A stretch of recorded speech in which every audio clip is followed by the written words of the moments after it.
ಅಷ್ಟೇ, ಅದುವೇ ಪ್ರಥಮ ರಾತ್ರಿ ಎನ್ನುವ ಹಾಗೆ ಹೇಳಿದ್ರು. ಇಂದು ನಮ್ಮ ಪ್ರಥಮ ರಾತ್ರಿ. ಯಾವ ಸಂದಿಗ್ಧ ಸ್ಥಿತಿಯಲ್ಲಿ ನಾವು ಮದುವೆ ಆದರೂ ಸಹ ಗಂಡ ಹೆಂಡಿರು ಸುಳ್ಳಲ್ಲ. ಈ ಹೊತ್ತು ನಾನು ತಂದಂತಹ ಈ ಕ್ಷೀರವನ್ನ ಸೇವಿಸುವುದರ ಮೂಲಕ ನನ್ನನ್ನು ಕ್ಷಮಿಸಿದ್ದೇನೆ ಎನ್ನುವ ಹಾಗೆ ಒಂದು ಮಾತಾಡಿದ್ರೆ ಸಾಕು.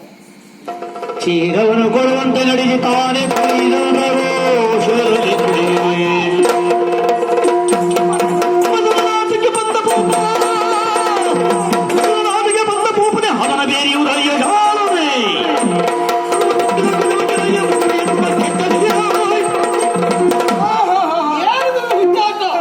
ಮಗನ ನಾಟಕ್ಕೆ ಬಂದ ಭೂಪತಿ ಏನು ಅರ್ಥ ಆಗುದಿಲ್ಲ ಅಂತ ಮಾಡಿದ್ಯಾ?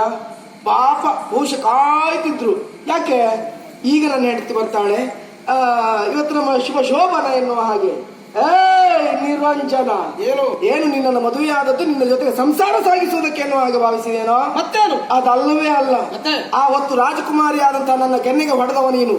ನಿನ್ನ ಮುಂದಿನ ಜೀವನದಲ್ಲಿ ನರಳಿ ನರಳಿ ನರಳಿ ಆ ದೇವರಲ್ಲಿ ನೀನೇ ಕೇಳಿಕೊಳ್ಬೇಕು, ದೇವರೇ ಯಾಕಪ್ಪ ನನಗಿಂತ ಹೆಂಡತಿಯನ್ನು ಕೊಟ್ಟೆ, ಯಾಕೆ ಕೊಟ್ಟೆ ಎನ್ನುವ ಹಾಗೆ.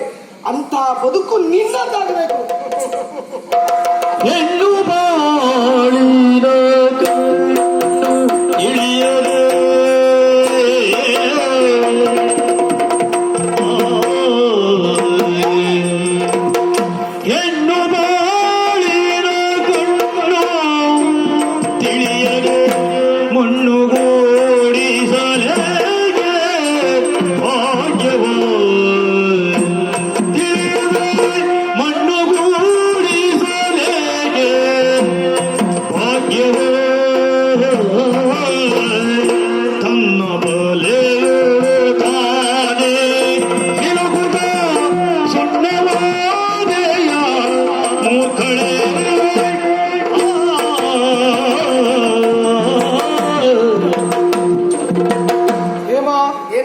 ನೀನು ಎಂತಹ ಹೆಡ್ಡಿತನದ ಪರಮಾವಧಿ ಕೆಲಸ ಮಾಡ್ತಾ ಇದ್ದಿದ್ದು ನಿನಗೂ ಕಲ್ಪನೆ ಇದೆಯಾ?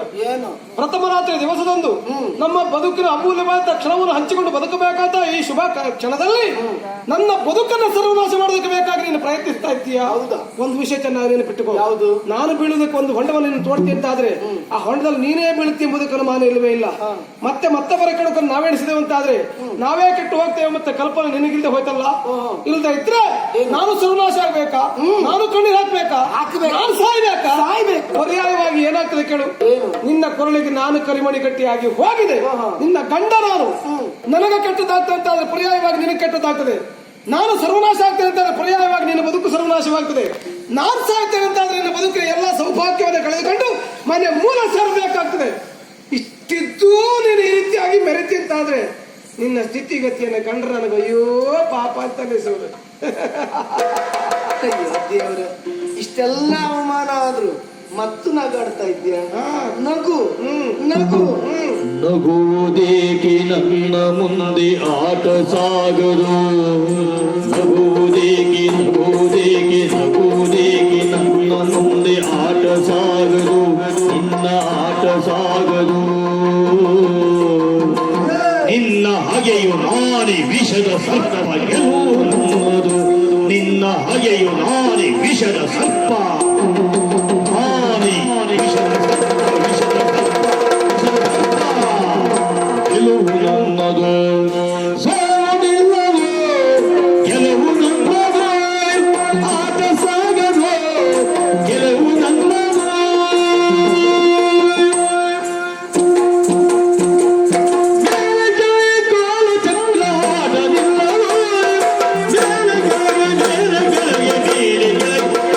ಚಕ್ರ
ಇಂದು ಪ್ರತೀಕಾರದ ದ್ವೇಷವನ್ನು ತೀರಿಸಿಕೊಳ್ಳಿಕ್ಕೆ ಬಂದಿದ್ದೀಯಲ್ಲ, ಹಿಂದೆ ಬಂದ ಹಾಗೆ ಹೋಗುವುದಲ್ಲ, ಕೊಂದು ಕತೆ ನಿನ್ನನ್ನು.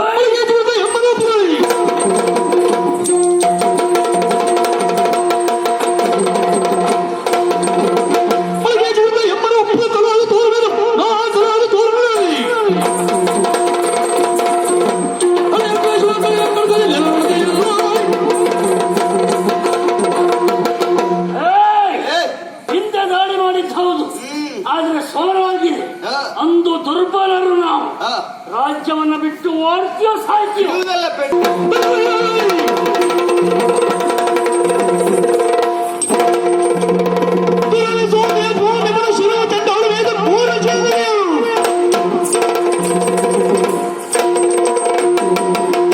ಸೋತಿರುವಂತ ಇವನ್ನ ಬಿಡುವುದಿಲ್ಲ.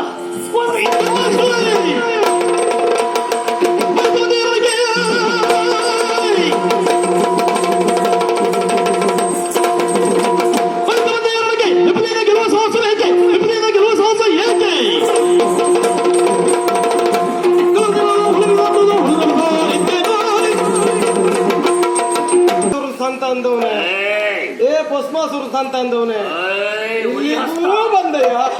ಏ ನಿನ್ನ ಊರನ್ನ ಬಿಟ್ಟು ಈ ಊರನ್ನ ಸೇರಿದ್ದೇನೆ ಎಂಬ ಕಾರಣಕ್ಕೆ ಬೇಕಾಗಿ ಇನ್ನು ಊರನ್ನ ಮೇಲೆ ಹಗೆತನವ. ಏ ಧೂಮಕೇತುವೆ, ಈ ಧೂಮಕೇತುನು ಉಚ್ಚಾಟಿಸುವುದಕ್ಕೆ ಇದ್ದವನು ನಾನು ದೊರೆ ಮೇಲೆ ಕೈ ಮಾಡಿ ಕಡಿದು ಹಾಕ್ಯಾನು.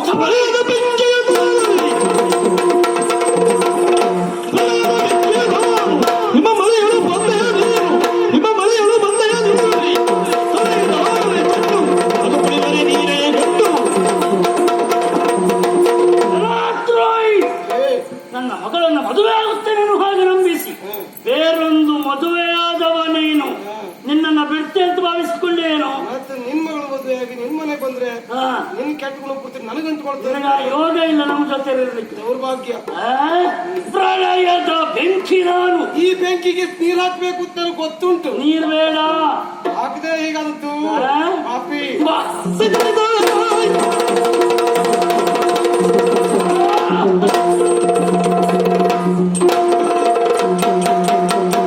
ಅಯ್ಯೋ ನಿರಂಜನ, ನಿನ್ನ ವ್ಯಕ್ತಿತ್ವ ಎನ್ನುವಂತಹದ್ದು ಚಿನ್ನದ ಹಾಗೆ. ಚಿನ್ನವನ್ನ ಬೆಂಕಿಗೆ ಹಾಕಿದಷ್ಟು ಕೂಡ ಹೊಳಪೆನ್ನುವುದು ವೃದ್ಧಿಯಾಗ್ತದೆ. ನಿನ್ನ ಧೈರ್ಯ ಸ್ಥೈರ್ಯ ಎನ್ನುವಂತಹ ಚಿನ್ನವನ್ನ ಸಂದಿಗ್ಧತೆ ಎನ್ನುವಂತಹ ಬೆಂಕಿಗೆ ಹಾಕಿ ಸಹಾಯ ಎನ್ನುವ ಹೊಳಪಿನಿಂದ ಬೆಳಗುತ್ತಾ ಇದ್ದೀಯ. ನನ್ನನ್ನ ಅದಷ್ಟು ಬಾರಿ ಪ್ರಾಣಾಪಾಯದಿಂದ ಪಾರು ಮಾಡಿದವ ನೀದ್ದೀಯ. ನನ್ನ ಮಗಳ ಬಾಳ ಪಲ್ಲಕ್ಕಿಯನ್ನ ಏರಿದವ. ಈ ಊರಿನ ಹಂಸ ಪಲ್ಲಕ್ಕಿಯನ್ನ ಏರುವ ಶಕ್ತಿ ಸಾಮರ್ಥ್ಯ ನಿನಗೆ ಉಂಟು. ನಾನೇ ಕೊಡಿಸೋರಿದ್ದೆ.